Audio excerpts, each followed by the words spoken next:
Я начал новую серию, вы помните, серия про взаимоотношения. И мы, помните, я коротко, быстро вам скажу, чтобы напомнить, освежить вашу память. Нет ничего важнее в жизни человека, чем взаимоотношения. Мы пришли к этому выводу. И самый главный эксперт по взаимоотношениям – это Иисус Христос. И мы коснулись, чему учил Иисус, о взаимоотношениях. И помните, мы брали местописание, когда к нему пришел законник, то есть тот человек, который изучал закон Моисея, и он его спросил, какие есть две самые важные заповеди. И из всех 613 заповедей, которые есть в Ветхом Завете, которые Бог он заповедовал своему народу, он выделил две. Первое – возлюби Господа Бога своего всем разумением, всем сердцем, всей своей крепостью.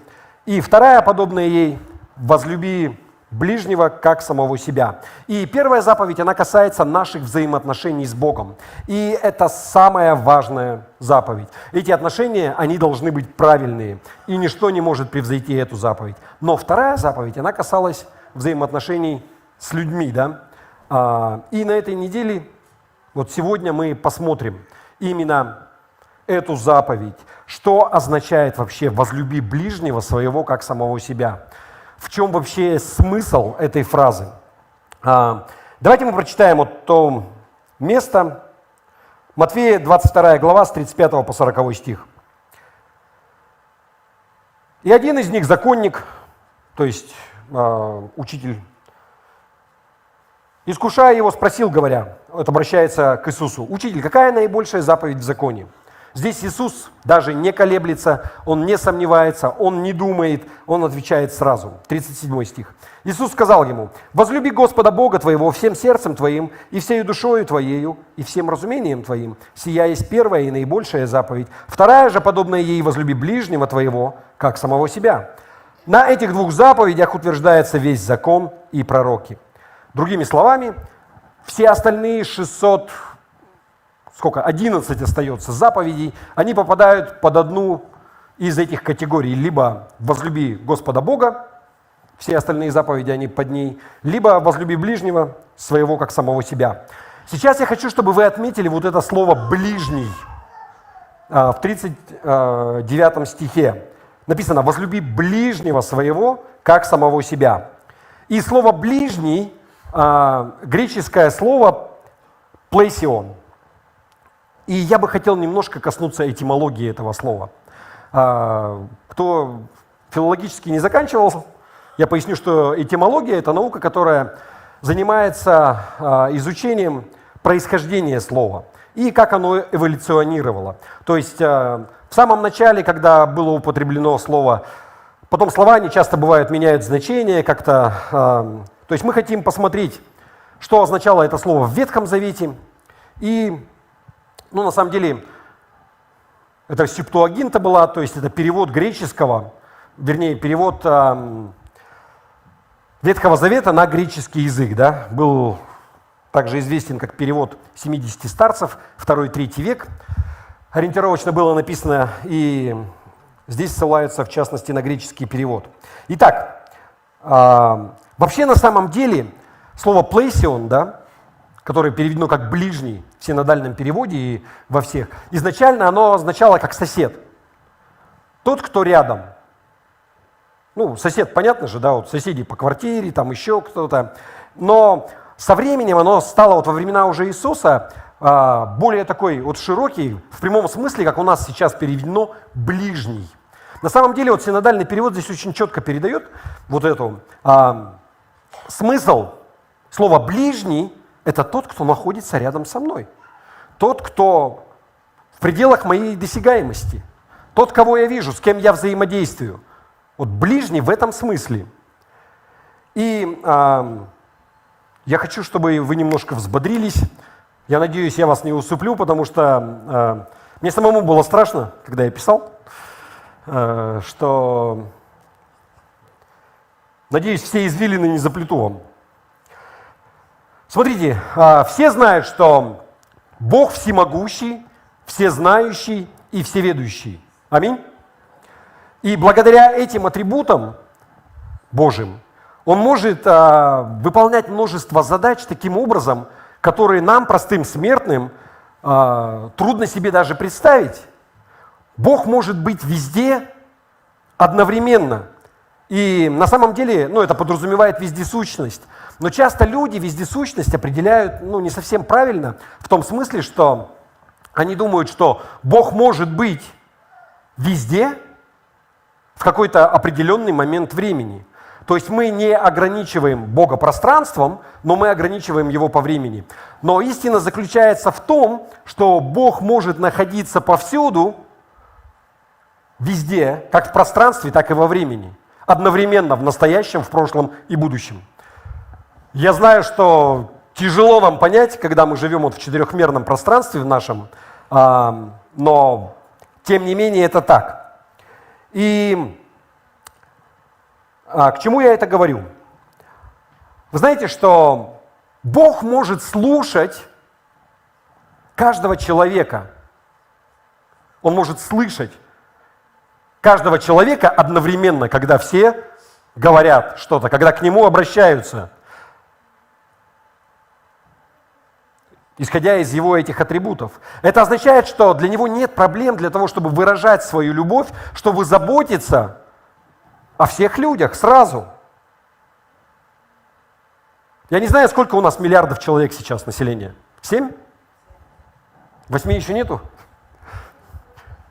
Для Бога нет проблем, если все одновременно к Нему обращаются, слышать всех и заботиться о всех в один и тот же момент времени. Я тоже такой пример уже приводил, знаете, как маленькая девочка написала: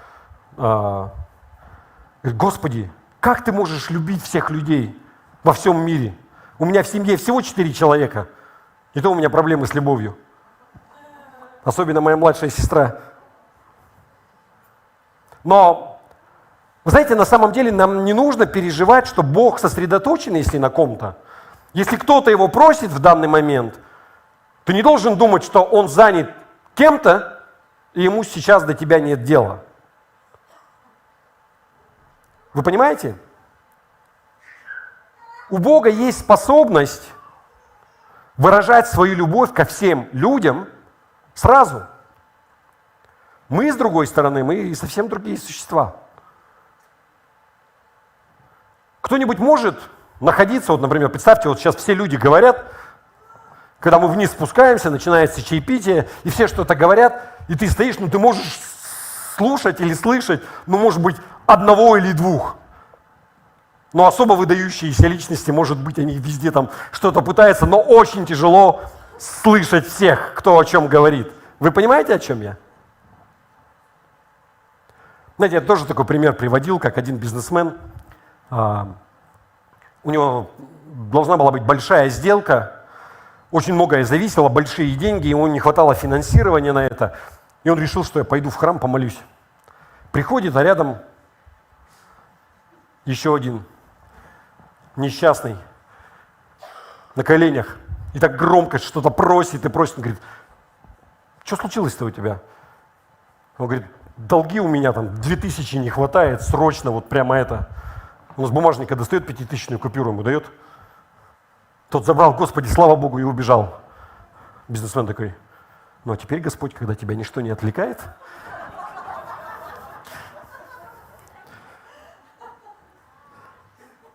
Мы ограниченные существа, у нас нет такой способности слышать всех и сразу. Поэтому мы мыслим так. Мы думаем, что если Бог, Он что-то делает, Он чем-то занят, то Он не может сейчас обо мне позаботиться. И в свою очередь мы не можем угодить всем. И мы не можем удовлетворить потребности каждого человека, всех людей. Это просто факт жизни. Мы можем находиться в какой-то момент времени только в одном месте. Мы можем слышать только одного человека. И вы знаете, Бог, Он это прекрасно понимает.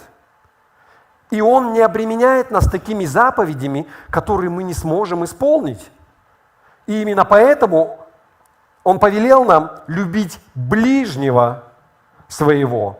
Другими словами, того, кто рядом с тобой, кто в пределах твоей досягаемости, кому ты действительно можешь помочь. Вот его ты должен любить как самого себя. Я хочу еще это раз повторить, потому что это очень важно. Мы ограниченные существа. Мы, в отличие от Бога, у которого нет начала и нет конца, мы конечные существа, мы смертные. Но Бог не обременяет нас такими заповедями, которые мы не сможем исполнить. Он говорит, люби ближнего. Я не могу помочь вообще всем нуждающимся. Я не могу помочь всем людям, которые сейчас терпят бедствия в Курской области, на Украине, в Африке люди голодают.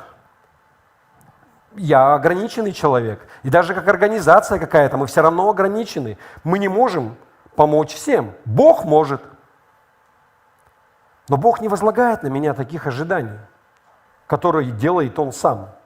Поэтому Он говорит, вот твоя ответственность. Я хочу, чтобы ты любил своего ближнего. Я хочу, чтобы вы любили тех, которые находятся рядом с вами. Смотрите, Иисус прекрасный пример того, как применять эту заповедь в нашей жизни. И я хочу еще небольшое отступление сделать и объяснить, почему Иисус является прекрасным примером. Давайте мы откроем Филиппийцам, послание Филиппийцам, 2 глава, 6-7 стих. И в переводе Кулаковых. Да. Здесь просто более понятно. Здесь говорится, в этом местописании говорится об Иисусе. Он, то есть Иисус, по самой природе своей, Богом будучи, за это свое равенство Богу не держался. То есть, когда Он пришел, вы понимаете, Иисус, Он был Богом по своей природе. Но Он не держался за эти атрибуты Божьи, за это равенство Богу. Дальше. Божественностью своей поступился и принял образ раба, уподобившись смертному человеку, и по виду своему признанный всеми как за человека. В 7 стихе обратите внимание на слово «поступился». Здесь, знаете, буквально на греческом означает, что он опустошил себя или умолил. Он сдал все свои атрибуты Божии. Он стал как человек, хотя он был Богом. Он добровольно отказался от своего божественного преимущества. Вот о чем здесь говорится. Это говорит о том, что Иисус, Он лишил себя вот этих атрибутов Божьих, которые были у Него, потому что Он был Богом. И у Него, по сути, у Иисуса, когда Он ходил здесь, как человек на земле, Он был, как мы с вами. От многих вещей Он отказался. Знаете, есть споры среди богословов, какие атрибуты вообще Иисус Он оставил, Он опустошил себя. От чего Он отказался? От всех атрибутов Божьих, и Он оставил себе только моральные. Или Он от чего-то отказался, а что-то оставил. Потому что, или вернул обратно, в какой момент Он получил их. Потому что, когда Он умер на кресте за всех нас, за все человечество, у Него должен был быть вот этот атрибут бесконечности. Нет начала и конца, чтобы умереть за всех. Но мы точно знаем, что Он отказался вот от этого атрибута вездесущности. Он не мог быть везде в какой-то отдельно взятый момент времени. Он как человек, куда приходил, Он там и находился. Он мог находиться только в одном месте, в какой-то отдельно взятый момент времени. Поэтому Он не мог послужить всему человечеству, когда Он был как человек, когда Он ходил. Из-за тех ограничений, которые были у Него, когда Он принял образ человека и был в физическом, человеческом теле. Он добровольно отказался от вездесущности. Сам. Отец Его не лишал этого. Теперь смотрите, давайте посмотрим Евангелие от Иоанна, 11 глава, с 1 по 6 стих. «Был болен некто Лазарь из Вифании, из селения, где жили Мария и Марфа, сестра ее. Мария же, которой брат Лазарь был болен, была та, которая помазала Господом миром и оттерла ноги его волосами своими. Сестры послали сказать ему, то есть Иисусу: «Господи, вот, кого ты любишь, болен». Иисус, услышав то, сказал: «Это болезнь не к смерти, но к славе Божией, да прославится через нее Сын Божий». Иисус же любил Марфу и сестру ее Лазаря. Когда же услышал, что он болен, то пробыл 2 дня на том месте, где находился. Смотрите, Иисус очень любил Лазаря, его сестру Марфу. Они ему нравились и были друзья. И приходит весть, что Лазарь, он болен. Смертельно, да? Смотрите, он вообще не начал переживать, не начал метаться, никаких действий не предпринимать. Более того, он еще взял и специально остался 2 дня на том месте, где был. Дальше давайте посмотрим с 11 по 14 стих. Сказав это, говорит им потом: «Лазарь, друг наш, уснул, но я иду разбудить его». Ученики его сказали: «Господи, если уснул, то выздоровеет». Сон это же всегда на поправку пошел. Иисус говорил о смерти его, а они думали, что он говорит о сне обыкновенном. Тогда Иисус сказал им прямо: «Лазарь умер». И здесь сон используется как эвфемизм, да, для обозначения смерти. Все же знают, что такое эвфемизм. Это когда, хороший способ выразить то, что может показаться грубым или социально неприемлемым. То есть эвфемизмы помогают сгладить ситуацию, какие-то резкие фразы, чтобы смысл был все равно понятен слушателям или читателям. В современном языке, например, если ты не хочешь сказать: «она беременна», она в интересном положении. Да? Вот классика. Или когда ты не можешь человеку сказать, что ты врешь, ты говоришь: ты выдумываешь. То есть ясно, понятно, да? Или начальство, вы знаете, оно не опаздывает, оно что? Задерживается. Это эвфемизмы. И здесь то же самое. Библия, она употребляет сон как эвфемизм для смерти. Вот интересный момент тоже. Почему? Потому что, знаете, что происходит, когда человек спит? Тело твое без движения, но мозг у тебя все еще работает. Тебе сны снятся, какие-то вещи происходят, но тело, оно обездвижено. И знаете, здесь, когда ты умираешь, тело остается обездвиженным, но твоя душа, она с Господом. И поэтому такой Иисус здесь приводит, что он уснул.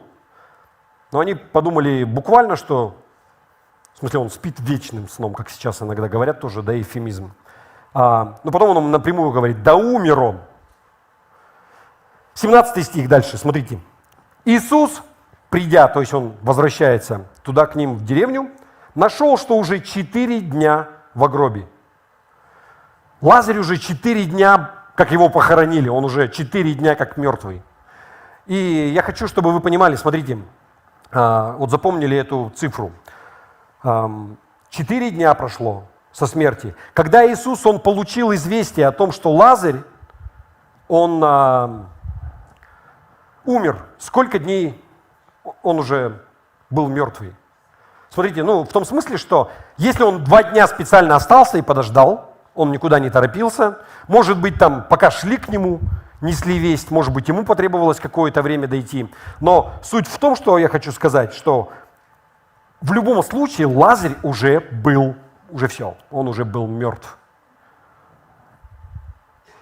И Иисус, он уже это знал, здесь также мы читали, он сам сказал, что он уже мертвый. Но он никуда не торопится, более того, он специально еще ждет 2 дня. И когда Иисус, он приходит, и он говорит, что отодвиньте камень от пещеры, или от гроба, вы знаете, то есть евреи тогда хоронили в каких-то гробницах, как пещеры в горах. Он говорит: отвалите камень. И Марфа, сестра Лазаря, она говорит: Господи, уже попахивает. Он 4 дня как уже умер. Израиль, жара, 4 дня, тело начало разлагаться, то есть шансов уже вообще никаких на воскресение. Иисус покажет, да, что «Я есть воскресение и жизнь». Но что я хочу донести? Иисус мог быть только в одном месте, в какой-то отдельно взятый момент времени. Он не мог быть везде одновременно. Он не мог быть вместе с Лазарем, или здесь, знаете, вот он остался там, пришел, и потом он его воскресил, он за него молился. И вы знаете, вот именно поэтому также Иисус говорил, вы помните, когда настало время ему идти к Отцу, вознестись на небо, ученики его упрашивали: Господи, останься, на кого ж ты нас покидаешь? Но он что сказал? А мне лучше уйти. Почему? Да потому что я могу быть только в одном месте, где-то ходить как человек. Но когда я уйду, придет Дух Святой, Утешитель, который может быть везде и повсюду, потому что Он вездесущ. Вы понимаете? Дух может быть везде в одно и то же время.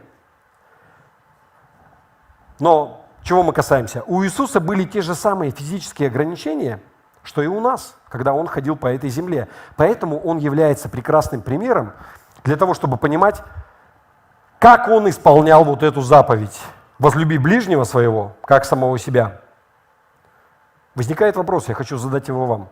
Каким образом Иисус исполнял заповедь «возлюби ближнего своего, как самого себя»?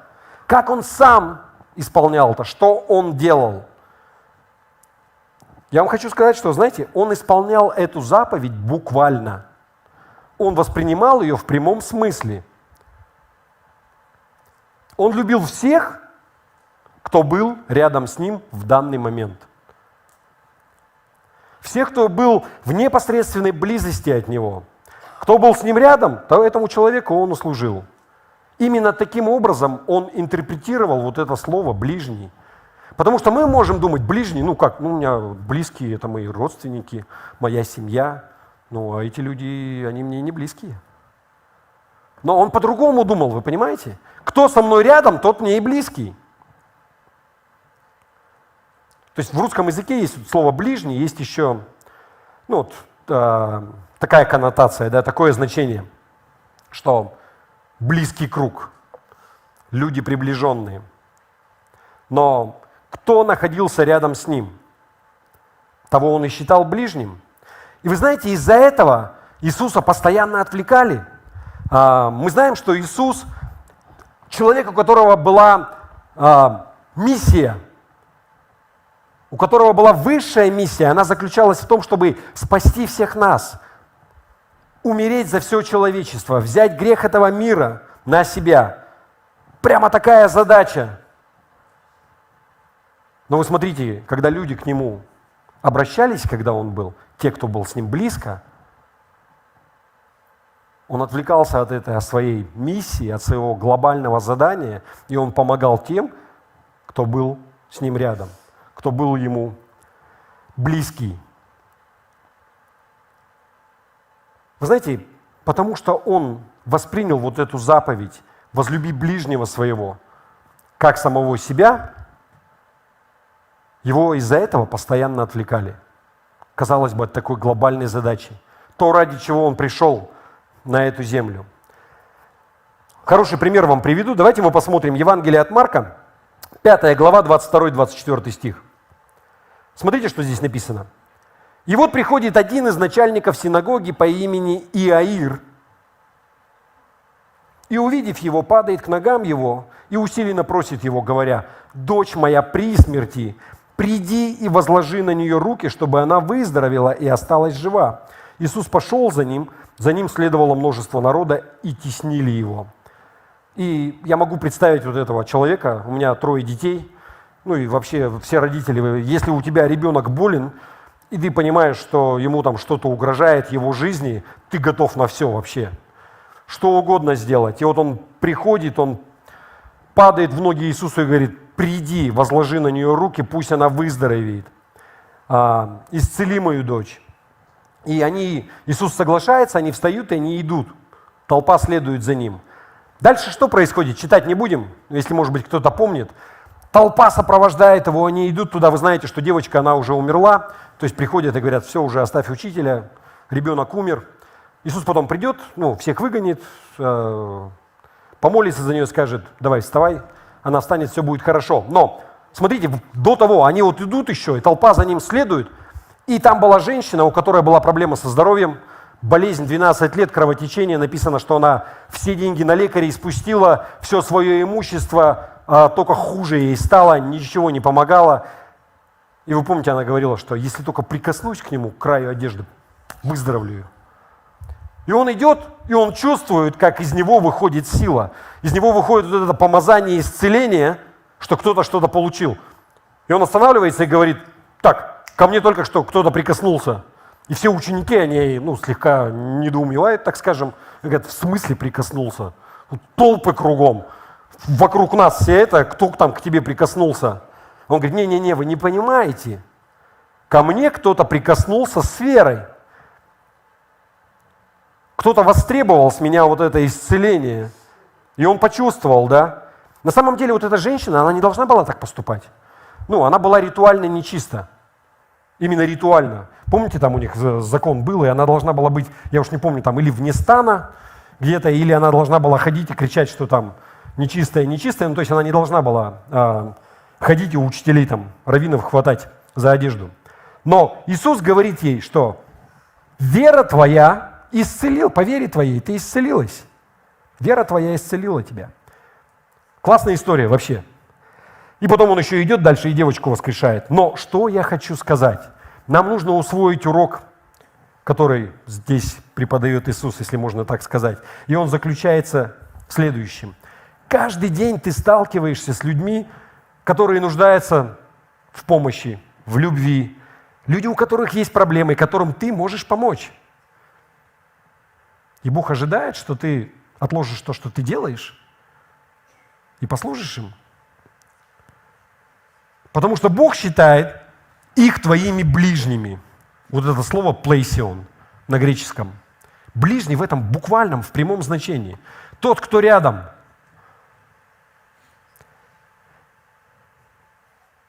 Смотрите.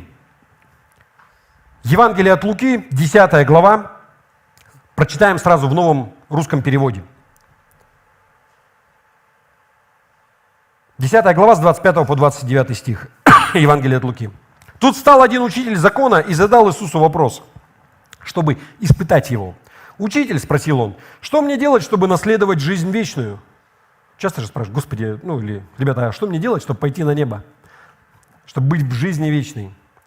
«А что сказано в законе? — спросил в свою очередь Иисус. — Что ты там читаешь?» Тот ответил: «Люби Господа Бога твоего всем сердцем твоим, своим, всей душою своей, всей силою своей и всем разумом своим, и ближнего твоего, как самого себя». Иисус ему говорит: «Правильно ты ответил, — сказал ему Иисус, — делай так, и ты будешь жить». Но учитель закона, желая как-то оправдать себя, спросил: «А кто мой ближний?» Прям современная ситуация. Возлюби ближнего. А кто мой ближний? Кто-нибудь помнит, что произошло дальше, когда вот этот учитель закона, он спросил: «А кто мой ближний?» Вы знаете, что Иисус сделал?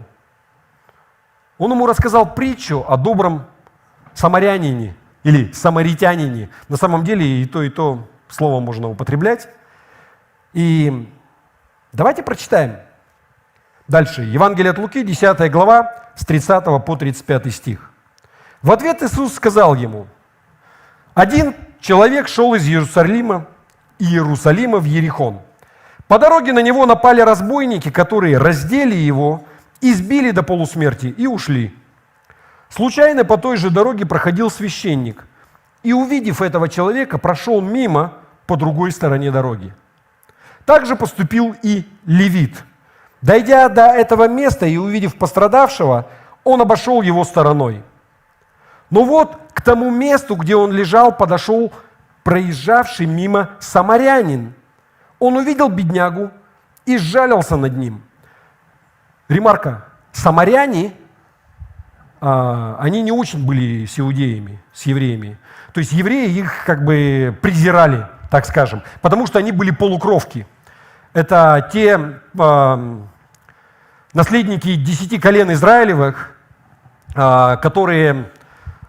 У них были смешанные браки с переселенцами, с поселенцами после всяких пленений, и они признавали только Пятикнижие Моисеева, и весь остальной Ветхий Завет, всю остальную Тору они не признавали. И поэтому иудеи к ним относились с пренебрежением. Помните Та женщина, которую Иисус встретил у колодца, она была самарянка.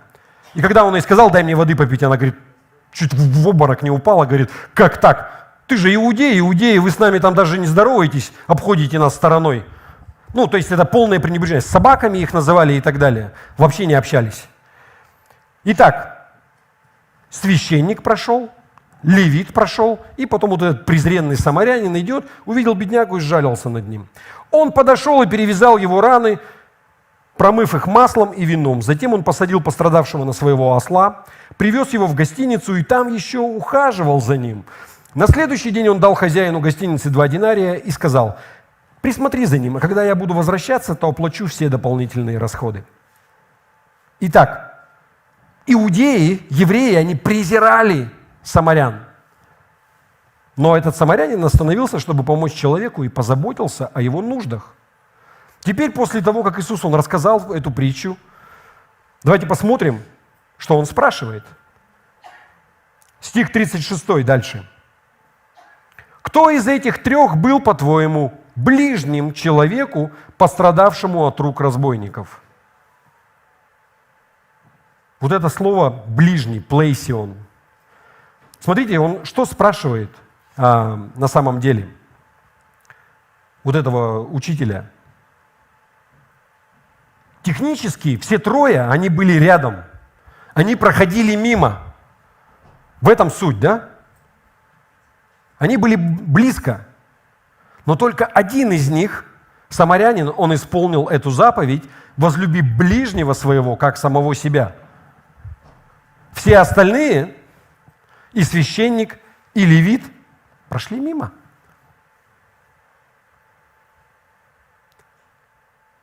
И вы знаете, да, там потом этот учитель, когда его Иисус спрашивает: как ты считаешь, кто ему был ближний? Он говорит: ну, тот, кто оказал помощь. Он говорит: иди и поступай так же.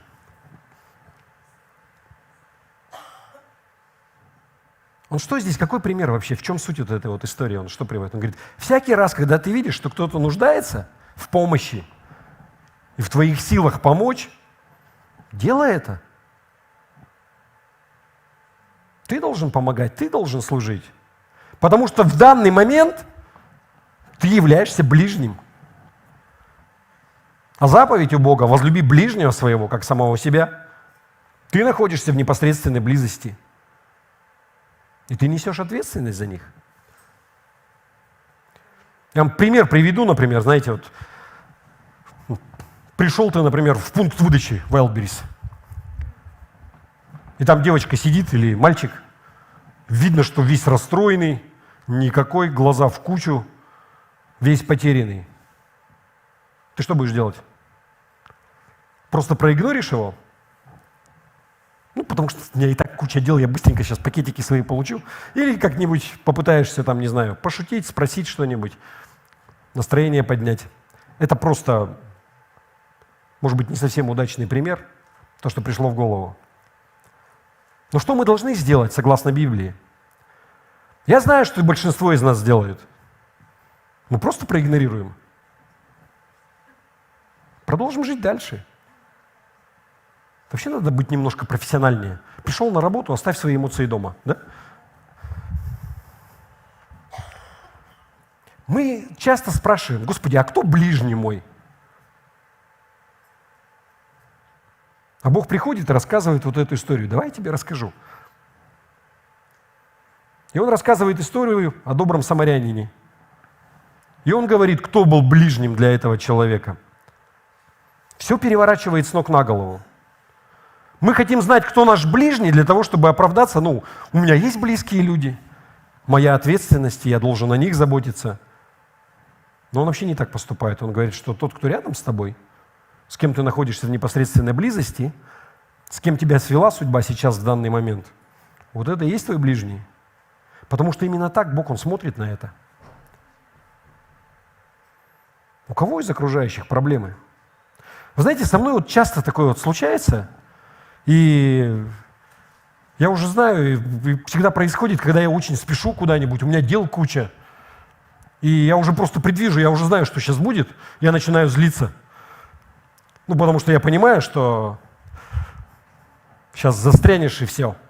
И я такой, знаете, человек, который ориентирован на решение задач. Я хотел бы, чтобы я был больше ориентирован на людей. У меня вот жена такая. Вот она ориентирована на людей. Но я даже если там я понимаю уже все, ладно. Но я все равно думаю, вот сколько это времени займет. А мне надо еще сделать то-то, то-то и то-то и то-то, и у меня там список.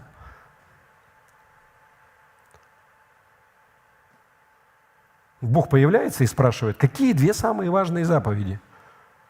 Господи, я все еще Тебя люблю. Всем своим сердцем, всем своим разумом, всеми своими силами. Есть еще одна заповедь. Возлюби ближнего своего. Господи, а кто мой ближний? Я о жене забочусь? Не-не-не, неправильный вопрос. Сейчас кто рядом с тобой? Кто находится поблизости? Вот в этом твоя ответственность, любить их как самого себя. И Бог, Он напоминает вот это. Я уже такой... Знаете, что происходит? Иногда я останавливаюсь и помогаю этим людям, а иногда я просто игнорирую и иду дальше. Если мне кто-то в зале скажет, что время от времени вы не игнорируете Бога, я вам скажу, что это неправда. Это эвфемизм такой. Я верю, что все мы, христиане, сталкиваемся с этим каждый день. Есть человек, у которого есть проблемы, есть человек, которому больно. Ты с ним сталкиваешься, Бог вас сводит. Может быть, Бог тебе побуждает тебя и говорит тебе, что ты должен помочь ему. 2 выбора всего. Ты либо подчиняешься и помогаешь, либо ты игнорируешь и идешь дальше, и живешь своей жизнью. Иногда я подчиняюсь, иногда нет. Знаете, я пример такой приведу. Смотрите, я сейчас пример привожу, я пытался хорошо, как-то подобрать такой, не то чтобы из себя с такой выгодной стороны показать. Реальная история, которая случилась 30 лет назад, но просто такой яркий пример. Я был студентом еще в университете, горный инженер. У нас была практика, и я работал вахтовым методом в нефтяной компании в Тюмени. Где-то там вообще в тьме таракани. Но вахтовый метод, смена 12 часов, выходных нет. То есть ты 12 часов работаешь, 12 часов у тебя на то, чтобы поспать, поесть. Деньги, компания иностранная, деньги нормальные, вообще классные, я бы так сказал. Причем они там, они подбирали себе инженерный состав, заманивали специалистов, поэтому практикантам платили хорошо. И когда я там находился, я пользовался спутниковым телефоном.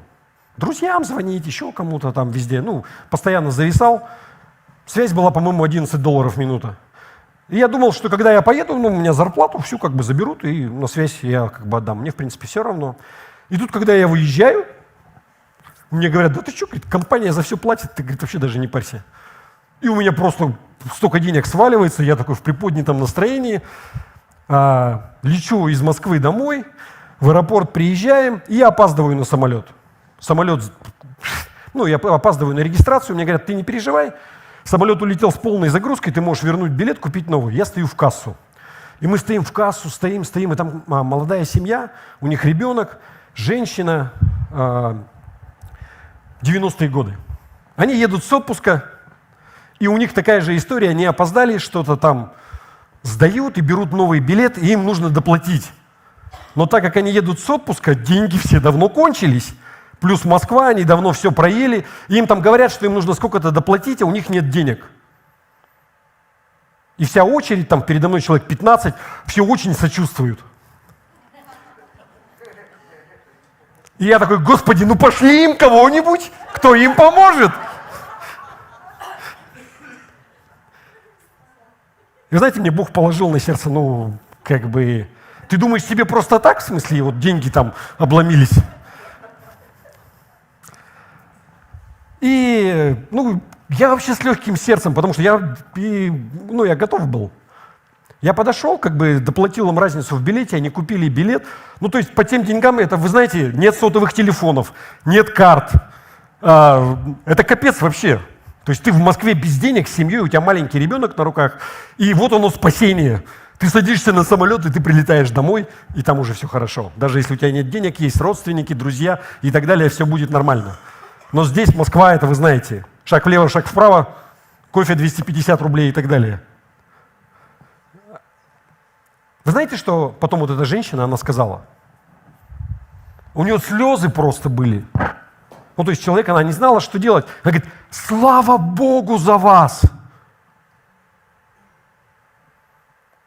Вы знаете, когда мы любим других, как самих себя, повинуемся этой заповеди, часто люди, они не думают, что это сделал какой-то человек.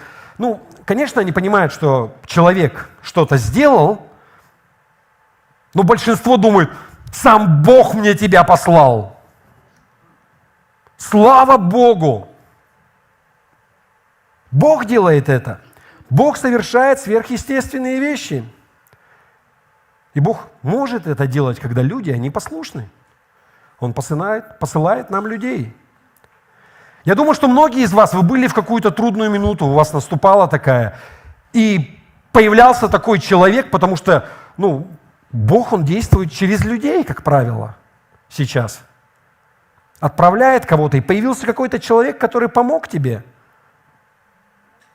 И ты говоришь: Господи, спасибо тебе, что ты отправил этого человека. Вы благодарите Бога за то, что кто-то что-то для вас сделал, потому что вы верите, что Бог, Он специально послал его. Что я хочу сказать? Бог прославляется, когда мы Ему повинуемся. Вторая по важности заповедь. Но Он прославляется, когда мы любим своего ближнего, как самих себя. А кто наш ближний? Согласно Иисусу, тот, кто находится рядом со мной. Если я вижу, что я могу помочь ему, я не игнорирую его и не задираю нос. Смотрите, должен быть определенный баланс. Я сам еще иногда, бывает, люди злоупотребляют, например. Бывает, приходят и говорят: вот мне там нужна помощь, у нас тут была тут.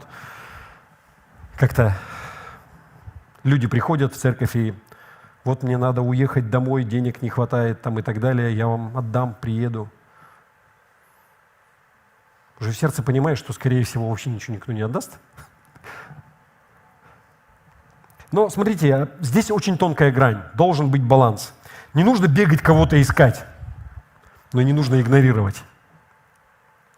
Я мог бы еще каких-то примеров приводить, но я думаю, вы сами можете из своей жизни что-то вспомнить. Но смотрите, что я хочу вам сказать.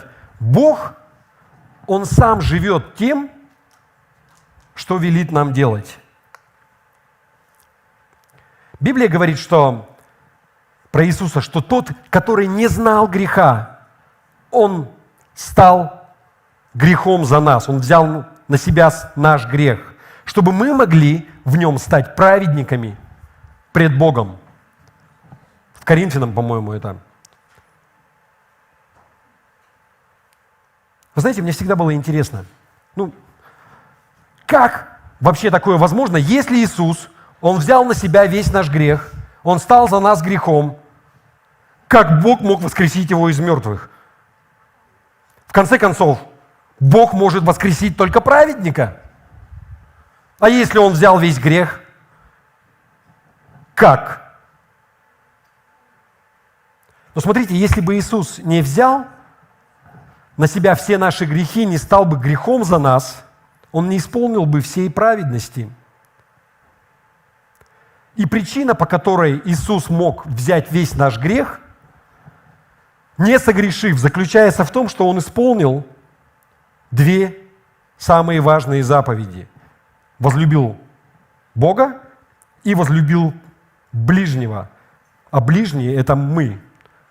Это все люди. Смотрите, жертвоприношения никогда не могли бы полностью убрать грех. Это просто как временное было. Но полностью убрать никак не могли. Поэтому Бог послал Иисуса, который мог убрать весь грех.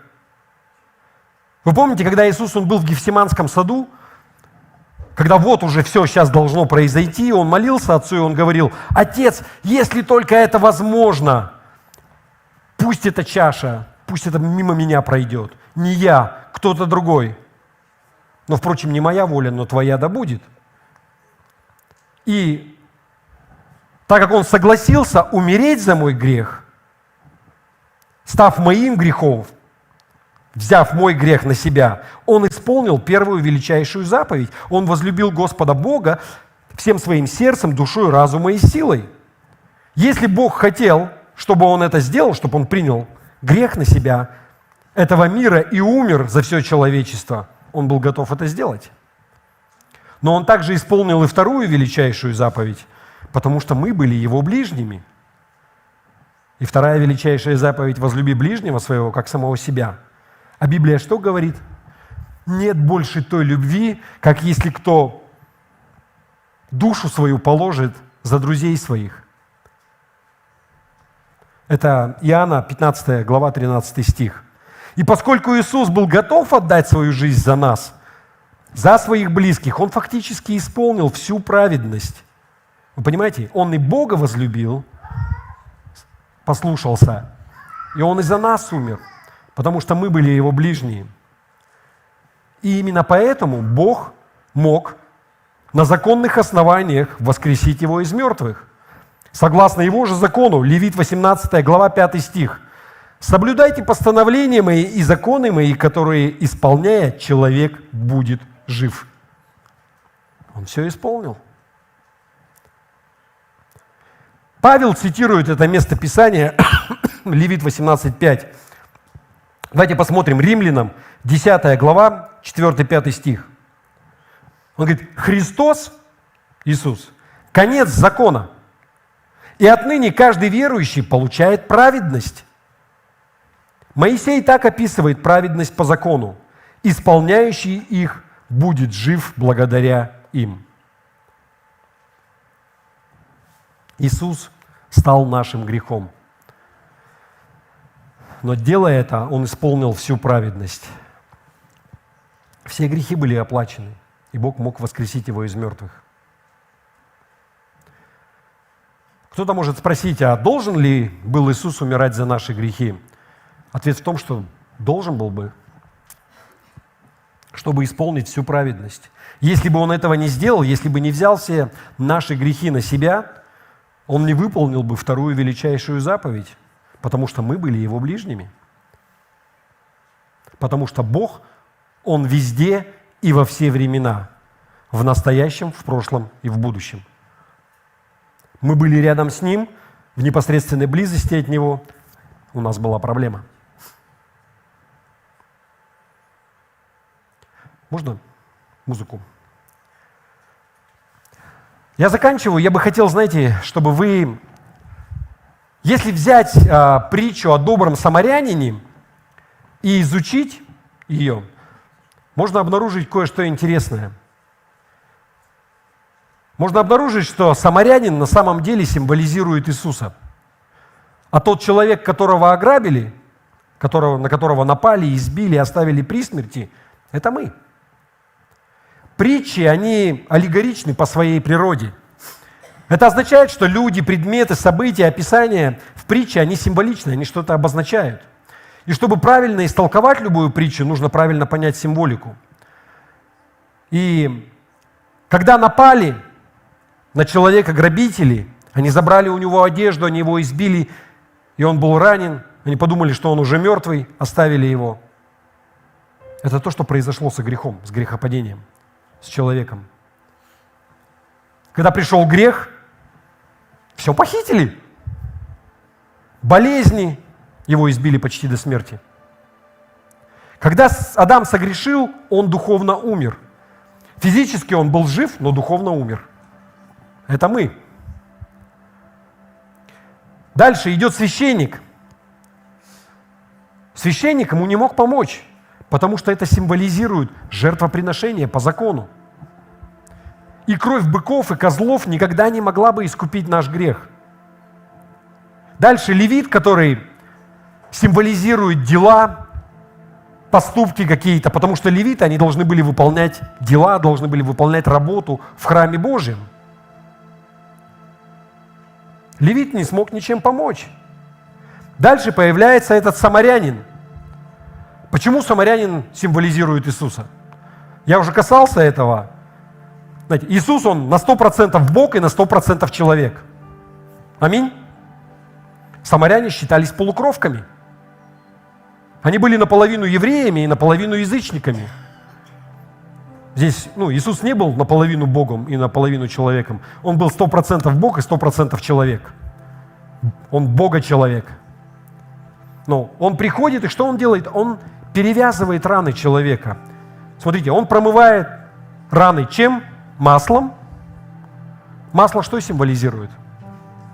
Масло символизирует Святого Духа. Святого Духа, которого мы получаем в рождении свыше, когда мы рождаемся. И Он также промывает раны вином. Вино символизирует освящение, потому что вино, оно является природным антисептиком. В зависимости от количества алкоголя, от крепости вина. И вино означает, символизирует освящение. Он перевязывает его, но что? Дальше он несет его и оставляет у хозяина гостиницы, чтобы там о нем заботились. И это символизирует церковь. Вот эта гостиница. Он не бросил человека, он его там на попечении оставил. И он что сказал хозяину гостиницы? Я потом вернусь. Иисус вернется за нами. Но что нам нужно понять? Иисус был нашим ближним. Потому что Он возлюбил нас так, как самого себя. И поступая так, Он исполнил всякую праведность. И Он говорит нам: иди и поступай так же. Аминь.